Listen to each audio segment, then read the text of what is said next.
voici l'objet du délit. Nous sommes devant le restaurant Flamenco avec Olivier, c'est vous qui dirigez ce restaurant. Je viens de montrer l'objet du délit. Il y a eu, pour rappeler vraiment les faits, il y a quelques jours, des militantes féministes qui sont venues ici et qui ont crié au scandale. Qu'est-ce qu'elles vous reprochent? Ben, on était surpris parce que bon, on allait ouvrir justement, donc c'était avant l'heure d'ouverture, et ces femmes n'avaient justement pas prévenu de leur arrivée, enfin directement, donc il n'y avait pas eu de préambule. Après, le rassemblement et les motivations de leur cause m'ont surpris également, parce que la légèreté de cette publicité, c'était justement d'apporter un peu de fraîcheur dans notre terroir, tout simplement. On a plutôt rigolé, nous, sur cette campagne. Nicolas, c'est vous qu'en êtes l'auteur, graphiste. Alors, on voit notre belle Alsacienne avec une paire de chaussures plutôt très à la mode, alsacément plutôt contemporain. On voit cette deuxième qui raconte quoi, Nicolas, celle-ci? Celle-ci, en fait, elle résume un peu l'état d'esprit du restaurant, c'est-à-dire qu'on a quelque chose de féminin, de séduisant, d'alsacien, mais dans un contexte contemporain, d'où la présence du fauteuil de Werner Pantone ou voilà, ce genre de détails, mais toujours la coiffe d'alsacienne, parce que le réel concept de cette campagne, c'est le nœud d'alsacienne. C'est-à-dire, l'idée, c'était de le représenter différemment. Et pour l'objet du scandale, en fait, l'idée, c'était simplement d'en faire un accessoire de lingerie. C'est le petit nœud qu'on voit. Voilà, exactement.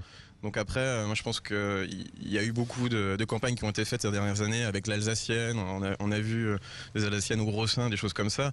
L'idée c'était pas de faire quelque chose d'aussi vulgaire, mais simplement de rigoler et de se dire voilà, comment pourrait-on mettre en scène maintenant un nœud d'alsacienne. Est-ce qu'on peut rire de tout? Mieux vaut en rire que s'en foutre. Ouais. Alors, les militantes féministes évoquaient également le restaurant avec le service jusqu'à minuit. Et il y a une coquille ou pas? Il y a marqué sévices. Alors ça non, ça c'est un bête lapsus en fait, c'est une faute de frappe. Je suis assez doué pour les fautes de frappe et là il n'y a vraiment rien à rechercher, c'est vraiment une erreur d'impression quoi, tout simplement. D'accord, donc elles vous ont cherché. Je trouve ça plutôt amusant. Alors Olivier, faut être clair finalement, ça vous fait un coup de pub formidable. Bah, la preuve, vous êtes là, donc voilà.